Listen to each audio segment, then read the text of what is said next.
This is day one of our week-long interview with Adam Ant. And Adam, it's great to have you in the studio. Nice to be here, Richard. New album on the streets, Viva La Rock. Viva La Rock, yeah. Out now. And we'll be playing some videos from that a little later on during the week. But first of all, I have to say that as soon as we announced that you're going to be coming into the studio, we got bombarded with letters for Adam, gifts for Adam. So I want to give you one right now. This is a little one from Rachel, Kim, Christy, and Kari, who sent you a little ornament here. And also, if we can get this in on camera, a banner from them. Hand-painted banner for you. The Ant. The Ant. The Ant. Thank you very much. Fans for... That's real nice of them. Fans for some time, because you're no newcomer on the scene. You've got quite a track record and quite a history. Yeah, well, it's overnight success that took about 3 years to arrive in England, and then just working on it. I think it's one thing when it all happens and goes boom, but after that it's a lot of fun making it last and coming up with the ideas all the time. You were an art student, weren't you? Yeah, I studied graphic design in Hornsey College of Art in England for about 3 years until it got a bit boring and there wasn't much else that I had to learn, so I left and became a singer. What was the decision? Was it just that you were bored and you were looking to do something else, or was there a conscious someone or something that made you go, I'm going to sing? Yeah, well, it had always been a toss-up between being a singer and being a designer. But I thought the ideas I could relate much easier with music and dressing up. And I think deep down there was a bit of a show-off that didn't want to sit behind a desk drinking coffee all day. So I opted for the riskier side. Well, the show-off side, as you say, is definitely the performer side. But where does the writing come from? Because you write all the songs along with Marco. Yeah. Well, I've been writing songs for about, since I was about 17, 18. And they were instantly forgettable. And then I wrote Dirk Wears White Socks, which was the album I wrote before meeting Marco. That was between like 77 and 80. And then about 1989, I started to work with Marco. And we penned Kings of the Wild Frontier together. Well, in fact, Dirk Wears White Socks was recently, about a year ago, re-released over here in the States. Yeah. But we're going to play a cut from the first American album. The first American album here. Yeah. Now, apparently this is your first television performance taken from Top of the Pops, is that right? I believe it is, yeah. We went up there, and I must tell you that the day we turned up, we walked in, and the whole audience just looked at us and moved right over the other side of the studio and wouldn't come within 50 yards of it. They just would not come, and all the cameramen were just making jokes all the time about Marco's trousers. And we did it, and if you look very carefully, my handkerchief gets caught in the mic stand, which was a undeliberate error. So it worked. It worked. Did it really sell the record as well? We sold, I believe, 250,000 records in the following 7 days. That must have. From a complete club band. I mean, we've been working 4 years for that moment. And I think all those club gigs and those gigs down in England and Scotland and through Europe, the very small audiences paid off in one go. It was incredible. Let's look at that incredible moment right now. Would you like to introduce the video? Yeah. Ladies and gentlemen, I'm sitting here with Richard Blade, and this is my first ever TV appearance anywhere ever, and it's called Dog Eat Dog.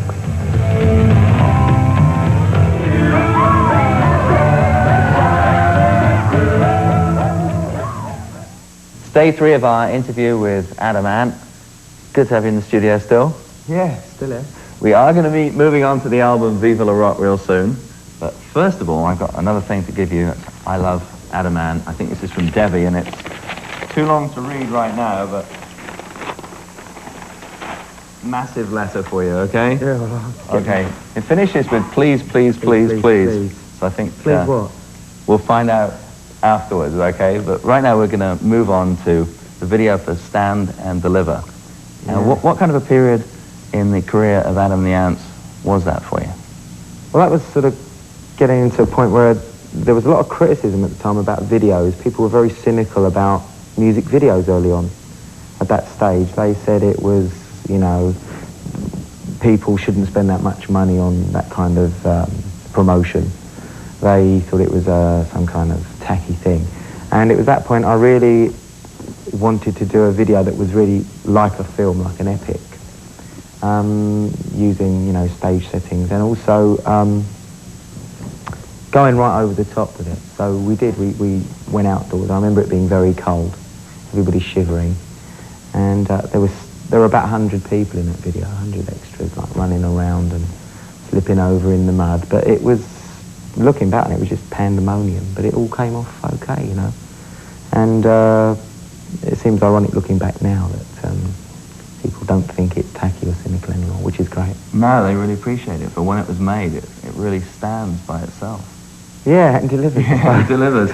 At the time, didn't you do a major tour of England and take with you a pirate ship on stage and all that kind of stuff? This was kind of in between the King's album and the Prince Charming album, because this, in fact, went on the Prince Charming album.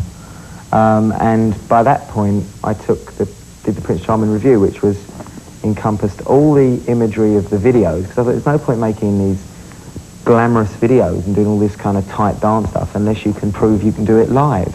So I built this stage on an 18th century, using traditional forms of theatre, and took it on the road, and it was like a 3-hour show. And it was, it did have a galleon that came on and was pushed out by 10 guys, and the mast broke, and one night it went out and I wasn't on it. You know, I was on the mast like, you know, John Paul Jones, looking like that. And one night it went out, I wasn't on it. I was in the back having a cup of tea. Performance has always been really important to you. I mean, you are certainly a mover on stage. You're not someone who stands at the mic stand and just croons, right? Well, that stems from playing clubs for a few years, because people say, how did you develop your dancing style? And it's basically from darting bottles and chairs and, you know, things that were thrown at me. And you have to move. I mean, I think I'm born to move, really. Got to move. I like to move around. Writing a song is a wonderful thing to be able to do, but performing a song, especially when other people know it, you know, is wonderful. It's one of the greatest things I can't describe it. Well, we'll talk more about the performance a little later on, but right now let's look at that video. If you want to introduce it? Yeah, all right, yeah. Well, outdoors this time, up trees, thigh-length leather boots, everything. And it's a little story called Stand and Deliver. Our talk with Adam Ant. Adam's in the States telling us about the new album Viva La Rock and on tour. But we're going to go back to a time, Adam, when you left the Ants and it was just Adam Ant. How was that transition for you? How did the press in Britain, who can be very vicious, react to you? Well, I think they would have been very, very cynical. But the record that was the first release as a solo performer was Goody Two Shoes, which went to #1 and stayed there for 4 weeks. So it's very hard to be critical when something's successful. I felt they were, you know, I don't expect any quarter from the media at all. It's turned into kind of, the vendetta's now turned into a bit of a game, and I quite enjoy it now. But at the time it was emotional for me because I love that group, all of them. You know, the ones from the start right to that time, and it was a great struggle for me to have to make the decision to say, well, the spirit I didn't think was there anymore. Marco, you know, wanted to stop playing the guitar, and I'm becoming a recluse. So I didn't have any choice. I had to do it solo, because I thought without that feeling, it wasn't really Adam in the Ants. So I said goodbye to something that I'd been doing for 5 years. How much thought went into it before you made that decision? You said it was difficult for you. Were there any nights where you lost a lot of sleep over it? Yeah, because, you know, it was like a team, and it was something you know, when a group has a lot of success, people don't think that group have also played Wednesday nights in Swansea to like a full house, but it's really raining outside. You know, the people hated the way the kids looked. You know, the fans went through a lot of nonsense. You know, they had to really believe in the way they looked and everything. And when that went, it did, the old ticker went boom boom. But I always think when you're in that situation, you've got to just go on with it. Did you get any fear that suddenly it was just going to be you, and you were going to be responsible to everything? Even though it was Adam and the Ants before, you still had the Ants, which had their own fans. Yeah, well, I've always been very much the leader of it. So to me, what was the most important thing was to keep working and to work even more than before. So I just immersed myself in work, and it came to America. Adam and the Ants toured here, but I wanted to keep up that kind of work, and I knew there were people like Bruce Springsteen who did like 100 shows in a tour and played for 4 hours, and I thought there was a challenge there. You had to really perform for long periods of time. And I set myself a task, which I'm still doing. Well, the video we're going to see introduces the band that was on that American tour with you, I think, back in 83. Yeah, 82, 83, yeah. 82, 83. Mm. And also it has a great line in it, which basically steals you, ready for the British press criticism, Mr. Pressman with your penknife. Mm-hmm. Would you like to introduce that video? Yeah, this video in fact got banned in England. They didn't like this particular line, Mr. Pressman with your penknife, always asking about my knife and who with and how many times. So it was an interesting video done at this boxing club. And I went down there and shadow boxed a young lady, and I lost. But anyway, it goes something like this, called Desperate But Not Serious.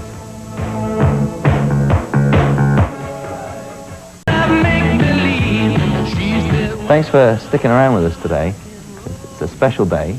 Yeah, it is, yeah. People are flying around on broomsticks tonight, and hope they're not doing what they did in the film, Halloween, but... No, none of that, right? No, none of that, no. Are you always famous for dressing up? Did you ever get into going to any costume parties prior to the ant look? Not really, no, because in England, as you know, we don't really celebrate Halloween that much. No, I can't really ever remember doing that. I was in a band called Bazooka Joe, and I used to dress up like, you know, something like sort of Roxy Music, sort of wear all that glam stuff, but never really dressed up as anything. Well, we're going to show just about one of your biggest hits today, which is Goody Two Shoes. But we're also going to show a clip from a movie which has been well associated with dressing up and Halloween and all that kind of good stuff. Mm-hmm. The Rocky Horror Picture Show. Uh-huh. Did you ever get to go and see that? Yeah, I saw that when it came out. It was first off a play that was shown in Chelsea for a few years. And Richard O'Brien, who wrote it, he was in the film Jubilee that I was in years before. And there's the Time Warp, isn't it? It's the Time Warp indeed. It's the Time Warp. Tried doing it once and dislocated my elbow, but it's a good dance. It looks good. Great. Well, we'll see you back here again tomorrow. Yep. And would you like to give them a Halloween message? Yeah. Yeah, well, you know, if you're out there with your pumpkins and with your knocking on people's doors and asking them for nice things, and always remember that things aren't always as bad as they are in the film Halloween. And if you've got a little brother, be very careful.